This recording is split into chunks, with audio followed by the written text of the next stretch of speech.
ഇനി ആ കാഹളം മുഴങ്ങുന്നത് യുദ്ധത്തിനാണ്. ബിഗ് ബോസ് മലയാളം സീസൺ 6 അവസാനിച്ചിപ്പോൾ ഇനി 7നെ കുറിച്ചുള്ള ചർച്ചകൾ തുടങ്ങിയിരിക്കുകയാണ്. ആണോ? പിന്നെ ആരാണ് ഹോസ്റ്റ് ചെയ്യുന്നത് എന്നതടക്കം എല്ലാ വർഷവും നടക്കുന്ന ചർച്ച ഇത്തവണയും സോഷ്യൽ മീഡിയയിലൊക്കെ കാണാൻ കഴിയുന്നുണ്ട്. മാറ്റുവൻ ചട്ടുകങ്ങളെ ഇല്ലെങ്കിൽ അവര് നിങ്ങളെ മറിച്ചിടും. സാറേ പിടിച്ച് പുറത്താക്കി. അണ്ണൻ വലിയൊരു കാര്യം പറഞ്ഞുകൊണ്ടിരിക്കുമ്പോഴാണ്. പക്ഷെ ലാലേട്ടൻ മാറുന്നതിന്റെ സാധ്യതകൾ തീരെ കുറവാണ്.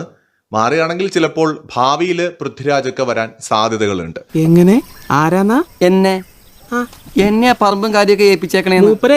ഇത്തവണ നെടുമ്പാശ്ശേരിന്ന് കയറി പോണ സമയത്തെ എന്നെ ഇതൊക്കെ ഏൽപ്പിച്ചിട്ട് പോയെ. പ്രത്യേകിച്ച് മറ്റ് ഭാഷകളിലൊക്കെ തന്നെ ഇത്തരത്തിൽ ഹോസ്റ്റ് മാറുന്നത് കൊണ്ട് മലയാളത്തിലും അത് സംഭവിക്കാനുള്ള സാധ്യതയുണ്ടെന്നൊക്കെയാണ് പലരും പ്രതീക്ഷിക്കുന്നത്. അതെന്നാ പണിയാ കാണിച്ചേ? കാലങ്ങളായിട്ട് എന്റെ ആങ്ങളെ ടോമി ചേട്ടായി അല്ലയോ നമ്മുടെ വസ്തുക്കളൊക്കെ നോക്കുന്നേ.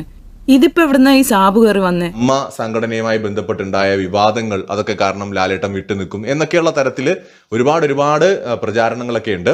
അതൊക്കെ ഇരിക്കത്തേ ഉള്ളൂ. പക്ഷെ ലാലേട്ടൻ മാറുന്നതിന്റെ സാധ്യതകൾ തീരെ കുറവാണ്. അതൊക്കെ ഒരു സസ്പെൻസായി നിൽക്കട്ടെ. എന്നാലല്ലേ കാണുമ്പോ ഒരു ഗുമ്മുണ്ടാവും.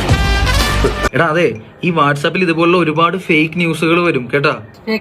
ഫേക്ക് മെസ്സേജസ് അതൊന്നും എടുത്ത് ആൾക്കാർക്ക് അയച്ചു കൊടുക്കരുത്. അപ്പൊ എന്തൊക്കെ കുറ്റങ്ങളും കുറവുകളും ഒക്കെ ആരൊക്കെ പറഞ്ഞാലും ആ പറയുന്നവർക്ക് പോലും അറിയാം ലാലേട്ടൻ അല്ലാതെ മറ്റാരും വന്നാലും ഈ ഒരു ഷോയിൽ നമ്മളെ സാറ്റിസ്ഫൈഡ് ആക്കാൻ പറ്റില്ല എന്നുള്ളത്. കഴിഞ്ഞ 25 കൊല്ലായിട്ട് അണ്ണൻ ഇവിടെ ഉണ്ട്.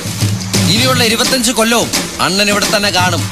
നമ്മളും കൂടെ തന്നെ ഉണ്ടാവും. സംഭവ ബഹുലമായ രംഗങ്ങൾ നിറഞ്ഞ് ഉദ്വേഗം നിറഞ്ഞു നിൽക്കുന്ന എപ്പിസോഡുകൾക്കായി കാത്തിരിക്കുക.